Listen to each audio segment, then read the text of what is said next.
Hey guys, today I want to talk about VA Manila. Is it closing or is it going to stay open? There's always chatter going on because of cutbacks in the VA. Different things are changing.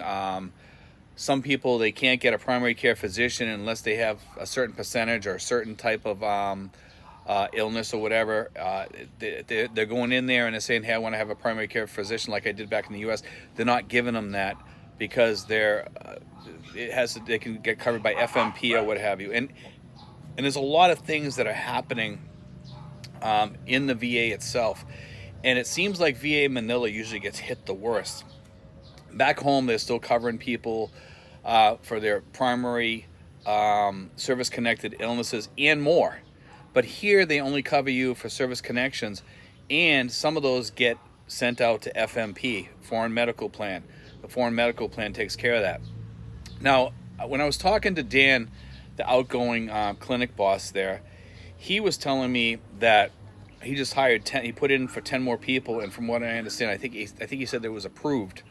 So they're going to be getting 10 more employees. I think they lost some employees during COVID or whatever, or maybe they need more people. When I go there, it did seem like after COVID, like they had lost a few people. Like it was they were running on like almost like a skeleton crew there, and it almost seemed kind of scary because it looked like, maybe they were going to close. Maybe something was going to happen, and the clinic had been saved several times already by, I believe it was a Hawaiian senator. He was one of the guys that saved the clinic from closing before there was some issues. And I don't think we're going to head that way again. I wanted to put this out there because everybody's always worrying about this. So when I talked to Dan, I says, Dan, you can assure me that it's going to stay open? He says, Steve, he says, if they were going to close, they'd give everybody notice so they could prep and get ready, and then they'd do whatever they have to do.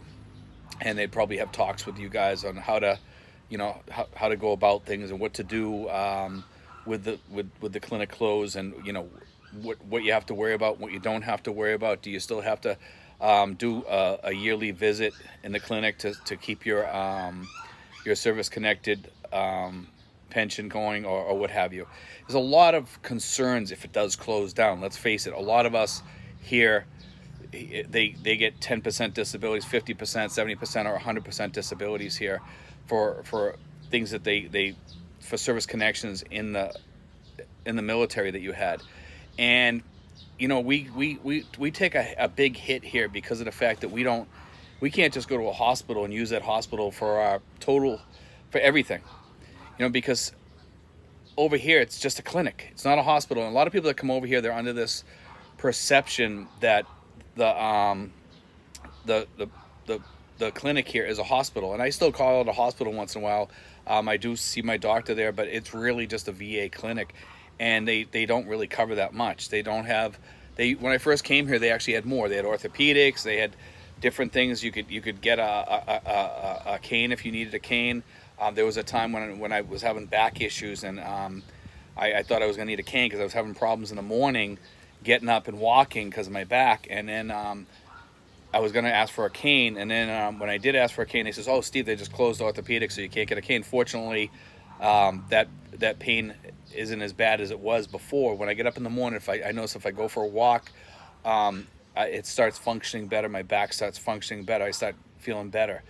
But if I needed one now, I'd have to buy it on my own, which isn't a problem, and I have to bill FMP, the Foreign Medical Plan. But let me just say this here, that I've been here for 4 years. I've been 4 years using that clinic, and I couldn't find a better doctor than the doctor that I have there. I have a really great doctor there. I've had a lot of luck with the service that I've gotten there. I've had a lot of luck with the nurses there, and the people there have helped me extremely well. A lot of people, I'm not sure why, but they get frustrated in there. A lot of our older vets who are kind of grumpy old men, you know what I mean? They go in there and they think that you can just raise your voice or whatever and you're going to get what you want. And I've seen some of these guys go up to the counter and start going at some of these people. And if you treat people in there like that now, you're not going to get treated very well when you go in there. I'll tell you that right now. It's not going to work out well. They will talk to you, and they can kick you out of there too if they wanted to. They will allow you to come in with a guard or whatever they do. But you have to be really, really careful about abusing the people in there. Do not abuse the people in there in any way, shape, or form. It's not their fault that some things have been cut, and some people are holding that against some of the people in there, and it's not their fault. Okay, this stuff happens in the United States. It's not the clinic manager. It's not any of that. It's not their fault. They're not the people to go shout at. I think if we as a group of people, if somebody wanted to put something together, and I don't have the time to do this, unfortunately, because I have other things going on, helping expats getting in here. But if somebody really wanted to do something here, and they wanted to take up a collection from guys and form a page, and maybe start writing letters and having petitions go around and stuff like that to maybe get some better services back here, I think we could. I think we honestly could if people were willing to write home. But I think as we age, we get kind of lax in our duties. And all we do is complain about things when things happen. Somebody has to kind of pick up the ball and say, hey, we need more services here. We would like to have more of a hospital here versus a clinic. We got enough people here. Why can't we do this? Maybe we can work with a hospital here where they get paid directly or whatever. And they do work with hospitals with the FMP and stuff like that. Tricare is a whole different thing. We're not talking Tricare here at all. That's a whole different ball game. I don't know anything about Tricare, so don't send me any stuff asking me questions about Tricare. This isn't about Tricare. This is about VA disabilities at the Veterans Clinic in Manila. But I think if we did go there, maybe have a group of expats try to meet with the clinic manager there and talk with him and ask him, what can we do? And I don't have like I said, I don't have the time to do that. But if a group did get together, and I'd be willing to join that group, but I wouldn't want to be the leader of that group, but I'd be willing to join that group and maybe give my ideas to somebody. If somebody wanted to sit down with me for a couple hours and come to Tracy Martirez to meet with me, if they want to do that, I'd be more than glad to sit down with somebody and give them my ideas and talk to the clinic manager and say, hey, look, we're putting together a group here. We'd like to work with you and work with people back home, maybe a senator or something like that.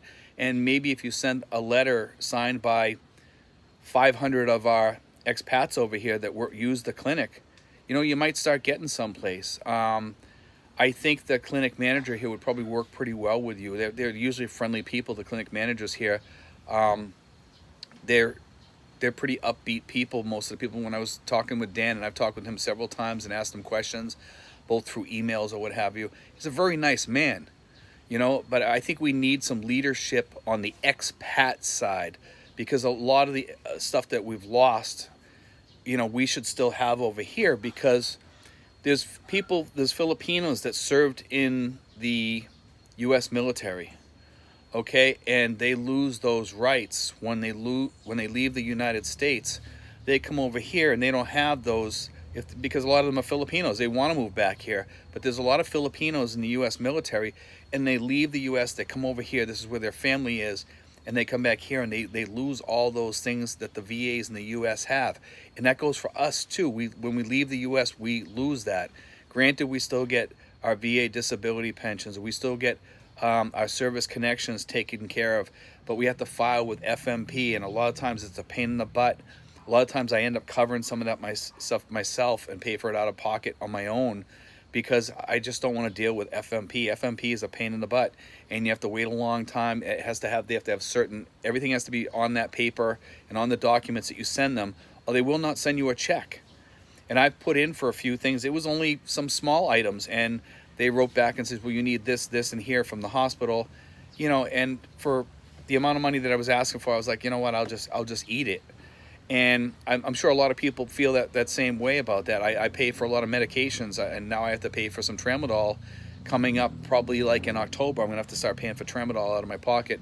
Fortunately, Tramadol is not that much, so I'm kind of blessed in that way. But, I mean, I don't mind paying for some things, like that. But, I mean, what if later on, God forbid, I need something else? What if things start getting worse? What if my pain starts getting worse? Because, I'm going to have to deal with pain medicines in the Philippines, because the pain medicines in the Philippines are not what we have back in the U.S. There's a lot of medications over here we cannot get here. We cannot get here because they don't have them. Back in the 1980s, yeah, you could get them. Now they're they're non-existent here in the Philippines. But anyway, if anybody ever wants to talk to me about that, if somebody wants to pick up the torch and say, hey, I'll be the leader of the expats as far as the vets go. We have some, you know, VSOs here, the Veteran Service Officers, but they're really out to help people with their disabilities and putting in for disabilities, things like that. I'm not talking about becoming a VSO. I'm talking about somebody that's willing to pick up the torch and say, hey, I'm going to represent people at the VA clinic. I'm going to become friends with the clinic manager. I'm going to become friends with, it seems like Hawaii kind of represents the Philippine clinic here. It seems like that because it was a senator, I think his name was Inouye, and I believe it was that senator that helped the expats keep the Manila clinic here before. So it might be worth it to work with somebody in Florida and say, hey, you're the closest to us. I know you don't represent Manila, but you know, we're a bunch of expats and veterans and we don't have anybody to represent us. Could you please represent us? I'm sure he'd be glad, whoever it is that's there now, to represent Manila, because, you know, they want to help us. You know, a lot of these senators are willing to help us, and if you ask them kindly and you call their office and say, hey, we're a group of, you know, so many thousand, and we have thousands of people that use that clinic. If you go in there and you talk to him, or you know, to the clinic manager, and then you write a nice letter to the congressman in Hawaii, or, you know, wherever. I would say Hawaii would be the best. I think we could get some more representation over here and possibly get some of those benefits flowing back to us a little bit and helping us a little bit more. Anyway, guys, I want to throw that out there. If somebody does want to contact me, again, contact me at steven5975@yahoo.com.